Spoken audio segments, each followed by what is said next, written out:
Elon Musk breaks down in tears during heated exchange with Stephen Colbert on last night's Late Show. What began as a promotional interview spiraled into an on-air emotional collapse as Colbert's relentless grilling left the tech billionaire visibly shaken.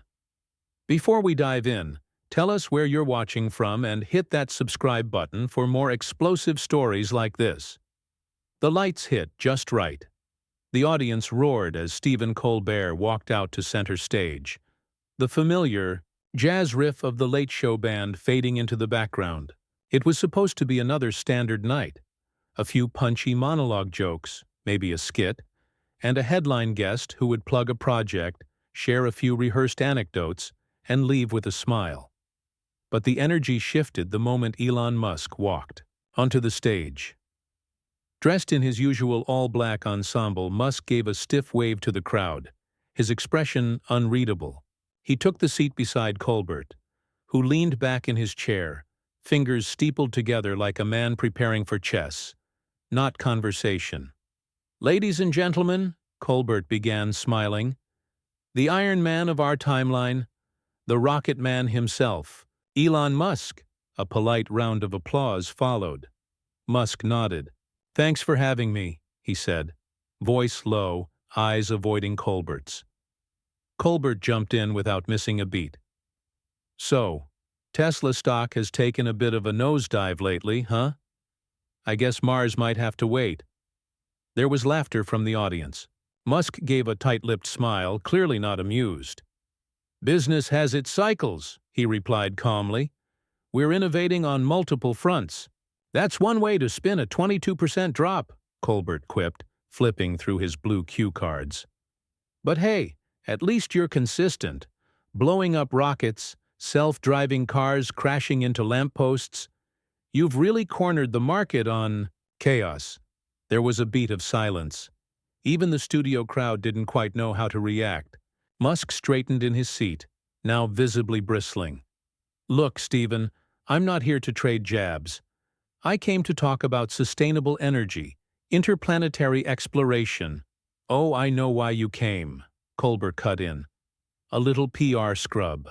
To distract from that whistleblower report that said your factory workers are collapsing from heat exhaustion? Or was it to explain why Twitter, sorry, X, still looks like the back end of a Commodore 64? The audience gasped. Musk blinked. "We're doing important work," he said slowly. "You can mock, sure, but real change doesn't happen without setbacks." Colbert leaned in, smiling coolly. "Right. Like colonizing Mars while your engineers on Earth are too afraid to ask for water breaks. Inspirational stuff." Musk opened his mouth, then closed it again. For a moment his jaw clenched, his usual media armor beginning to crack. The cameras caught it. A flicker of something. Anger, fatigue, maybe even doubt, before he reset his face. "I didn't come here to be insulted." "You didn't come here to answer questions either," Colbert shot back. "You came to talk at people, like always. But here's the thing, Elon. This isn't one of your echo chambers. You don't get to moderate me." The studio laughed, nervously. The tension thickened. Musk inhaled sharply, as though weighing every possible response, before finally pushing forward. "Do you think it's easy doing what I do?" Musk asked, voice rising. "Building cars from scratch, launching rockets, trying to shift humanity away from self-destruction?" Colbert feigned a yawn. Yeah. Messiah complex, table for one." A brief, awkward silence, then a ripple of laughter. Musk blinked hard. "You don't understand what's at stake. None of you do. I've sacrificed everything." "And yet somehow," Colbert interrupted, "you still have time to pick Twitter fights with teenagers and randomly fire engineers for posting code critiques." The crowd oohed. Musk looked toward the audience, then back at Colbert. "This isn't journalism. It's mockery." "No, Elon. This," Colbert said, gesturing around the studio, "is accountability with a laugh track." The moment hung heavy. Musk's leg began to bounce slightly, small, jittery movements betraying the mask of calm he was trying desperately to maintain. His breathing was audible in the mic now, a bit uneven. "I didn't come here to be humiliated." Colbert leaned back, hands raised in mock innocence. "Then maybe don't make it so easy." The crowd erupted, this time fully siding with Colbert. Musk's gaze dropped, his face flushing just slightly. Then the unexpected. Musk smiled, a forced, artificial grin that didn't quite reach his eyes. "You know what, Stephen?" he said, eyes locking onto the host's. "You talk a big game for someone who's never built anything. You hide behind jokes. I build the future. You punch up because you've never had to lead." Colbert raised an eyebrow, clearly surprised by the pivot. "Is that so?" he replied, tone dipping into something colder. "Then why does it feel like you're always one bad headline away from total collapse?" Musk didn't respond.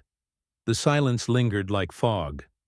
Then, quietly, "You have no idea what pressure feels like." And just like that, part one ends.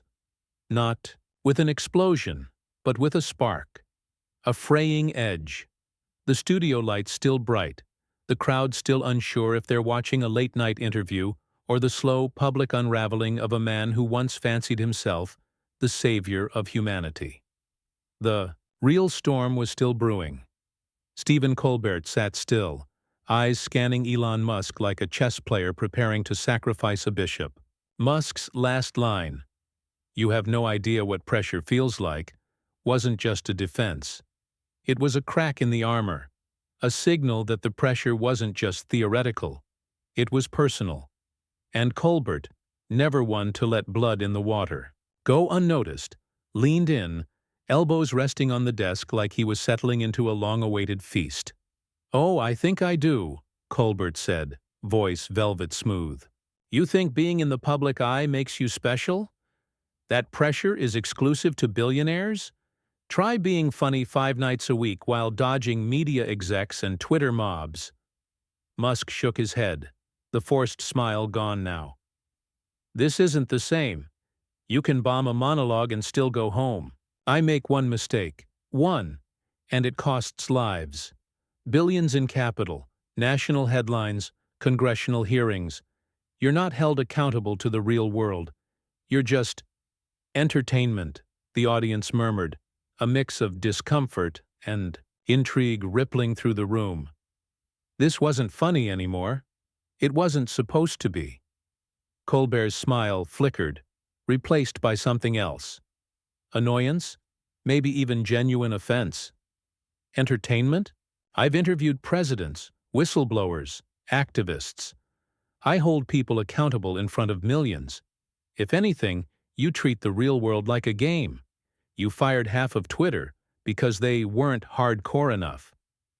What are you running? A tech company or staging Hunger Games? Musk's jaw tightened. Those were necessary decisions.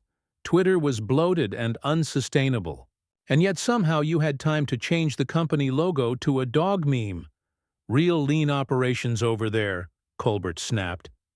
The crowd laughed, tensely, not quite sure who to root for. "I'm not here to argue about logos," Musk bit back. "You invited me to talk about the future. AI, Mars, energy. But instead you're attacking me.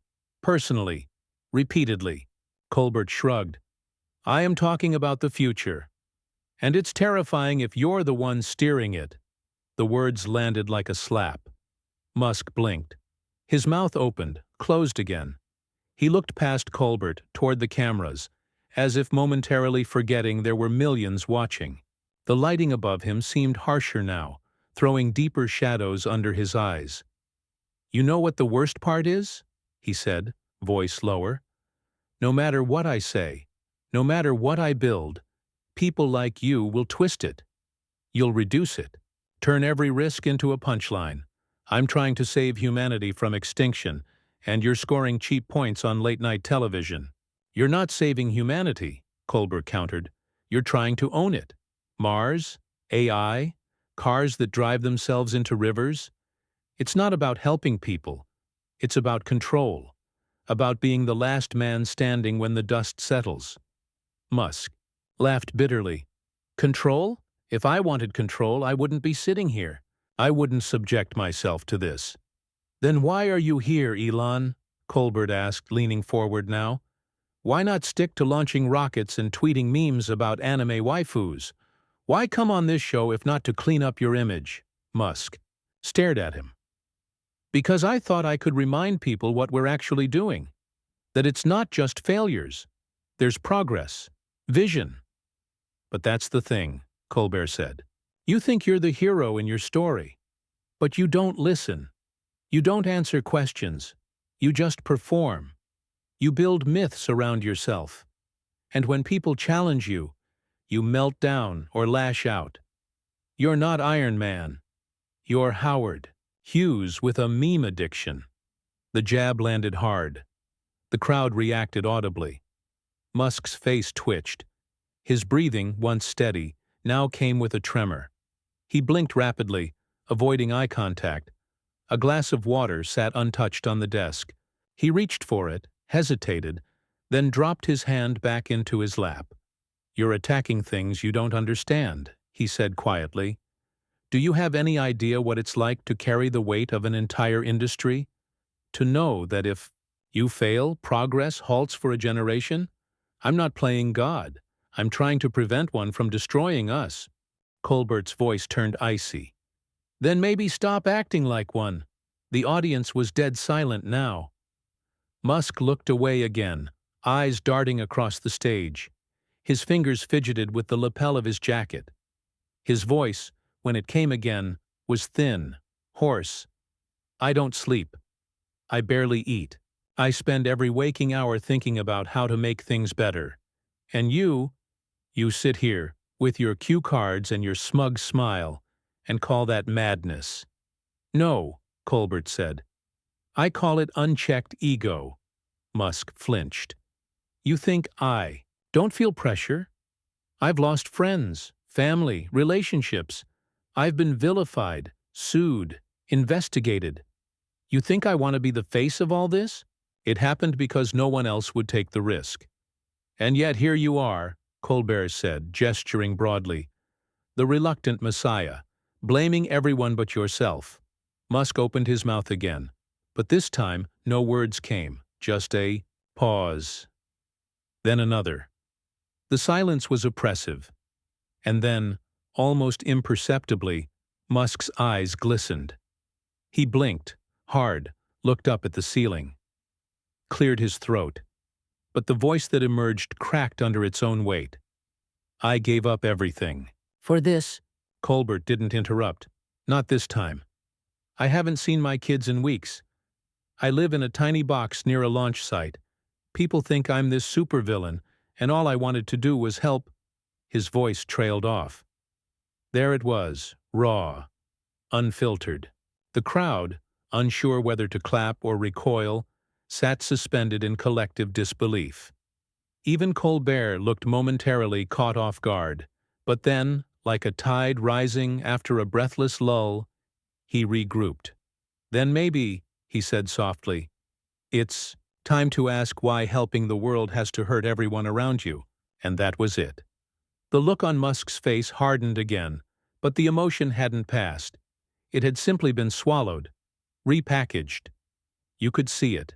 The battle between ego and vulnerability, logic and pride, raging behind his bloodshot eyes. He sat back in his chair, arms crossed tightly across his chest, lips pressed into a thin line. But the tears, now visible even beneath the harsh lights, betrayed everything else. The storm was no longer brewing. It had landed, and the studio wasn't ready for what came next. Elon Musk sat rigid in his chair, blinking hard, jaw clenched as a thin trail of tears betrayed the iron control he'd been fighting to maintain. The audience, still frozen in stunned silence, had morphed from eager spectators to uneasy witnesses. Whatever they'd expected from tonight's segment, a quirky talk about AI, a meme-worthy moment, maybe a tweetable quote, this wasn't it. Colbert watched him carefully. Not with triumph, not with pity, just measured curiosity. the same way a surgeon might regard an exposed nerve. Musk wiped at his cheek, pretending it was nothing. Pretending everything was still fine. But it wasn't, and the room knew it. I gave up everything. Musk muttered again, quieter now, like he wasn't speaking to Colbert anymore, or to the audience, but to something inside himself. "You keep saying that," Colbert said. His tone had softened, but not by much. "But you can't keep cashing in the same sacrifice over and over again. The world changes. Expectations change. You have to change." Musk didn't answer. Colbert leaned forward, elbows on his desk. "You're the richest man on earth. You have more influence than some nations. And yet you sit here crying because someone finally asked you hard questions." That landed like a hammer. Musk's head jerked up, eyes red. "You think I'm crying because you insulted me?" he snapped, voice cracking. "This isn't about you. This is about watching everything I've built, everything I've bled for, get reduced to punchlines and Twitter trends." Colbert kept his gaze steady. "Then maybe you need to ask yourself why it's so easy to turn your legacy into a joke." A gasp rippled through the crowd. Musk shook his head, biting back whatever was rising in his throat. "You think you're the good guy in this? Sitting there with your clever comebacks and curated applause? You're a performer. I'm building the future. The difference is, when I screw up, people suffer. When you do, you just cut to commercial." "You're right," Colbert said, nodding. "I am a performer, but I don't hide that. I don't pretend I'm saving the world. You do. And every time someone questions that, you fall apart like it's a personal attack. It's not. It's scrutiny. Welcome to the human race." Musk opened his mouth to retort, but no sound came. He glanced toward the cameras, toward the audience, then back to Colbert. And he laughed, not the confident, cocky kind. A hollow, tired sound. Something between bitterness and surrender. "You really think you won tonight?" he said. Colbert didn't reply. "You think this," Musk gestured vaguely around the studio, "makes you some moral authority, but you don't understand innovation. You don't know what it costs. You don't know what it demands." "I know what accountability demands," Colbert replied. "And I know what empathy looks like. You built rockets, Elon. You didn't build yourself." That one cut deep. Musk stared at him for a long moment. Then something shifted in his face. Something colder, resigned. "You know." "What?" he said, standing up abruptly. "I don't need this," the crowd gasped. "I came here to talk about progress, about hope, but instead, I'm stuck on a late-night show defending myself like I'm on trial. I've got companies to run. I don't have time for this theater." Colbert stayed seated, watching him rise, his expression unreadable. Musk took a step back from the chair, blinking fast, his voice brittle. "Enjoy the ratings." And with that, Elon Musk walked off the stage. Not with anger, not with fire, just quiet humiliation, wrapped in the shell of a man whose certainty had finally been punctured. The audience didn't clap.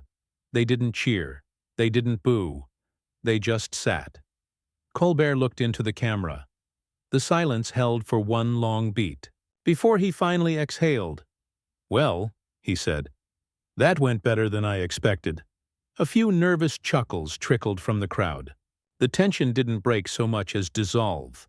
The camera panned wide as the band leader made a hesitant attempt at a transition riff, but the energy in the room was far from recoverable.